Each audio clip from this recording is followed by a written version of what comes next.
Episode की शुरुआत होती है जब साइली रंजित से उसका बैग दिखाने को कहती है। ये देखकर सचिन नाराज हो जाता है और रंजित को ऐसा करने से रोकता है। तभी रंजित भी साइली को समझाता हुआ नजर आता है कि वो ऐसा कुछ न करे जिससे बाद में उसे पछताना पड़े। तभी रेणुका साइली पर ताना मारती है कि वो घर आए मेहमान पर चोरी का इल्जाम कैसे लगा सकती है। तो साइली इस पर साफ कहती है कि जिसका व्यवहार मेहमान जैसा हो उसका आदर होगा और रंजित की असलियत तो उसके बैग में छिपी है।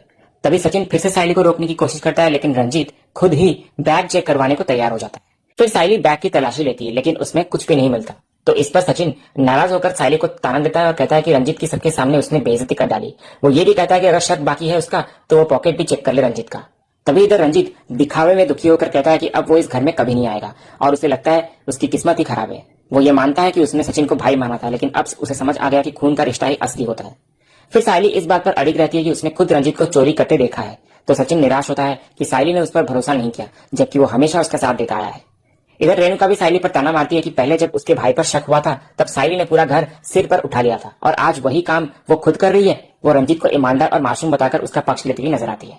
तभी इधर सचिन भी रेणुका की बातों से सहमत होता हुआ नजर आता है। फिर वो साइली को कहता है, तेरे भाई पर जब इल्जाम लगा तब मैंने तेरा साथ दिया और वो मंजरी घर पर काम करने आई थी, चोरी करते हुए पकड़ी भी गई थी, फिर भी तू उसको एक मौका दी। और इधर भाऊ बोल रहा है कि वो चोरी किया ही नहीं और तू उन पर भरोसा ही नहीं करना चाहती। काय को भाऊ ने क्या बिगड़ा है तेरा? इसका मतलब तो यही हुआ ना साइली कि तेरे रिश्ते और मेरे रिश्ते मेरे रिश्ते नहीं है। पर ये तो गलत है ना साइली। तभी रंजीत इधर सारा इल्जाम अपने सिर लेकर निकलने की बात करता है, लेकिन सचिन उसे रोकता है और कहता है कि चाहे कोई माने या ना माने उसे रंजीत पर पूरा भरोसा है। साथ ही वो साइली को स्पष्ट कर देता है कि अगर उसे अपने रिश्तों की कदर करनी है तो वो तुरंत रंजीत से माफी मांगे। लेकिन साइली माफी मांगने से साफ इनकार कर देती है और कहती है कि उसने जो देखा है वही सच है और वो झूठ के सामने नहीं झुकने वाली।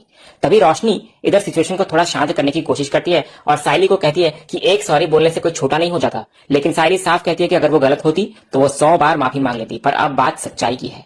इधर साइली फिर आगे कहती है कि जो भी हुआ वो किसी गलतफहमी से नहीं बल्कि एक सच्चाई के आधार पर हुआ है और वो किसी चोर से माफी नहीं मांगेगी।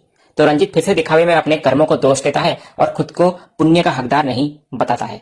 सचिन इधर गुस्से में साइली को ताना देता है कि एक माफी न मांगने के कारण उसने सारे रिश्तों को चोट पहुंचाई है। फिर साइली आगे कहती है कि अगर उसकी गलती होती तो वो जरूर झुकती, पर वो सच्चाई के सामने झुकने वाली नहीं। तो रेणुका फिर साइली से कहती है कि एक छोटी सी माफी में उसका क्या चला जाता, लेकिन साइली अपनी ही बात पर अड़ी रहती है। फिर साइली सचिन से कहती है कि वो रंजीत के झूठ के पीछे खड़ा होकर रिश्ते खराब कर रहा है, लेकिन सचिन कहता है कि साइली कभी किसी की सुनती ही नहीं, उसे हमेशा अपनी ही बात सही लगती है। इधर रंजीत रेणुका से माफी मांगता है और कहता है कि जो भी हुआ उसकी वजह वही है और अब वो घर छोड़कर जा रहा है। इतना कहकर रंजीत चला जाता है और सचिन भी उसके पीछे पीछे जाने लगता है, लेकिन इधर साइली सचिन को रोकती है और कहती है कि वो उसकी बात समझे। पर सचिन साइली को कह देता है कि वो उसके पास भी ना आए और अगर एक शब्द भी वो और बोली तो वो भूल जाएगा कि उसका साइली का भी कोई रिश्ता है। कहते हुए वो रंजीत के पीछे निकल पड़ता है। और इधर घर के बाहर आने के बाद रंजीत खुद से कह रहा होता है, ये साइली तो मेरा सारा काम बिगाड़ देती, बस अब सचिया को इसकी बातों पर भरोसा ना हो जाए। और वो तो शुक्र है कि अपन ने उसे मंदिर में देख लिया था, वरना आज अपना सारा खेल खत्म हो जाता। इसी बीच सचिन रंजीत के पीछे पीछे आता है और उससे माफी मांगता है, लेकिन रंजीत भावुक होकर कहता है कि अब उसे और कुछ साबित नहीं करना, वो जा रहा है छोड़कर सब कुछ। उसे लगता है कि अतीत उसका पीछा नहीं छोड़ने वाला और अब जब उसे सब गलत समझ रहे हैं तो रुकने का कोई फायदा नहीं। फिर रंजीत आगे कहता है कि अगर साइली को उसके अतीत का सच पता चल जाता तो शायद हालात और भी बिगड़ जाते। इधर सचिन रंजीत को मनाने की कोशिश करता है और कहता है कि साइली से बात वो करेगा, लेकिन रंजीत नाटकीय ढंग से कहता है कि वो अब हमेशा के लिए दूर जा रहा है। इतना कहकर वो वहां से निकल जाता है और सचिन भी उसके पीछे पीछे चला जाता है। दूसरी तरफ साइली रसोई में अकेली होती है और सचिन की कड़ी बातें सोचकर रो रही होती है। तभी इधर गुस्से में वो खाना बनाने जा रही होती है तो उसके हाथ से कांच की बर्नी फिसलकर नीचे गिर जाती है और उसे समेटने में उसे चोट भी लग जाती है। तभी इसी बीच रिया आती है और उसे समझाती है कि खुद को दोष देकर दुखी करना ठीक नहीं, जबकि उसने पूरी ईमानदारी दिखाई है। इधर साइली टूट चुकी महसूस करती है और कहती है कि उसे ऐसा लग रहा है जैसे वो अपनी आंखों के सामने सचिन को खोते जा रही है, पर कुछ भी नहीं कर पा रही है। फिर वो रोते हुए रिया से लिपट जाती है। इधर रिया साइली को हौसला देती है कि जब तक वो रंजीत की सच्चाई सामने नहीं ला लेती तब तक वो हार नहीं मानेगी, लेकिन उसे खुद को नुकसान पहुंचाना बंद करना चाहिए। फिर रिया साइली को कहती है कि वो उसके हाथ में बैंडेज लगा देगी, तब तक वो जाकर मुंह हाथ धो ले। तो साइली वहां से चली जाती है। तभी इसी बीच किचन में रोशनी आती है और ये सारा नजारा देख लेती है और आकर रिया को कहती है, रिया मुझे लगा था कि साइली और तुम्हारे बीच कोई बड़ा आर्गुमेंट हो चुका था, लेकिन अब शायद बात कुछ और ही है। तो इस पर रिया रोशनी को कहती है, वो जो भी हो रोशनी, पर कम से कम हम अपनी बेसिक ह्यूमैनिटी तो रख सकते हैं ना। अगर तुम ये सब होते हुए देख रही थी तो तुम आकर उन्हें मोरल सपोर्ट दे देती। फिर रिया रोशनी को आगे कहती है, रोशनी साइली बहनी किसी थर्ड पर्सन की वजह से अपने हस्बैंड से लड़ रही है, हमसे नहीं।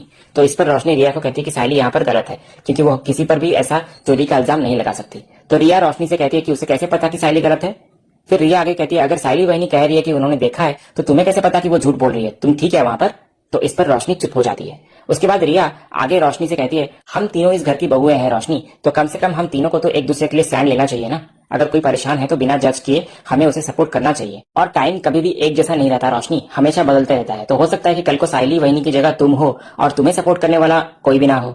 इतना कहकर रिया वहां से चली जाती है। तभी इसी बीच रोशनी को एक मैसेज आता है जिसमें ये लिखा होता है, आज हंस रही हो कल रोना पड़ेगा, जो पहले कभी थी अब वापस वही होना पड़ेगा।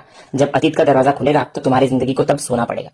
तो ये मैसेज देखकर रोशनी चौंक सी जाती है। सीरियल के दूसरे सीन में हम देखते हैं कि रंजीत होटल के कमरे में अपना सामान पैक कर रहा होता है। तभी सचिन वहां पहुंचता है और उसे रोकने की कोशिश करता है, लेकिन रंजीत भावुक होकर कहता है कि वो हमेशा सचिन की खुशियों के बारे में सोचता आया है। आज अगर उसकी वजह से सचिन की जिंदगी में तनाव आया है तो वो खुद दूर चले जाना ही बेहतर समझता है। तो सचिन रंजीत को भरोसा दिलाता है कि उसे रंजीत पर पूरा यकीन है और वो चाहता है कि रंजीत वहीं रहे। ये सुनकर रंजीत थोड़ी देर चुप रहता है और फिर दोबारा सवाल करता है कि क्या किसी पर इतना भरोसा करना ठीक है।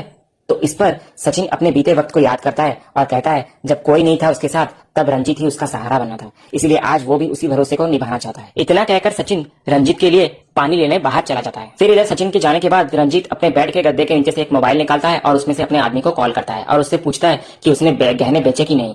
फिर रंजीत कॉल पर यह भी कह रहा होता है कि सचिन के साथ ये सब करना उसको अच्छा नहीं लग रहा है बिल्कुल, पर अब तीर कमान से निकल चुका है। फिर रंजीत आगे कहता है, इसलिए अपन अगला दाव आज ही खेलेगा, लोहा गर्म है तो हथौड़ा मारने के लिए सही टाइम है, इसलिए तू बस अपनी तरफ की डील को कड़क रखने का।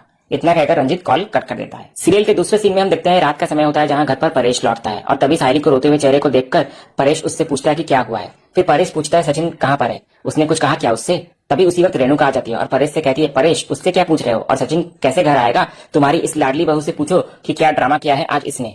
फिर परेश दोबारा साहिली से पूछता है कि वो सच सच बताए कि हुआ क्या है आखिर।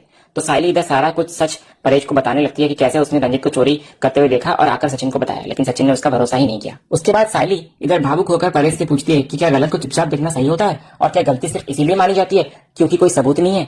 तो इधर वहीं खड़ी रेणुका सख्ती से जवाब देती है कि साहिली को शायद गलतफहमी हुई होगी, पहले भी ऐसा हुआ था जब उसने रोशनी के मामले में जल्दबाजी दिखाई थी, तो ऐसे में इस बार कैसे यकीन किया जाए कि वो सही है। तभी परेश इस बहस को विराम देते हुए रेणुका को कहता है कि वो कमरे में चली जाए क्योंकि उसे साहिली से अकेले में बात करनी है। तो रेणुका फिर वहां से चली जाती है। इसके बाद परेश साहिली को दिलासा देता है, उसे भरोसा होता है कि साहिली बेवजह किसी पर उंगली नहीं उठाएगी।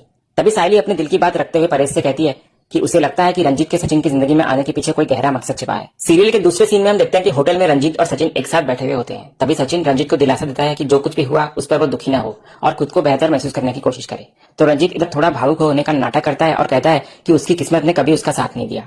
तभी सचिन रंजीत को पूछता है कि उसे क्या चाहिए ताकि वो उसकी मदद कर सके। तो रंजीत इस पर कहता है कि वो एक नई शुरुआत करना चाहता है जहां लोग उसे उसके बीते कल से नहीं बल्कि उसकी पहचान से जाने।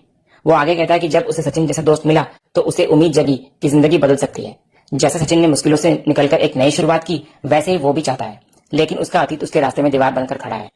फिर जब सचिन पूछता है कि वो किस तरह की शुरुआत चाहता है तो रंजीत कहता है कि वो विदेश जाकर नई जिंदगी शुरू करना चाहता है, दुबई में जाकर एक आम इंसान की तरह।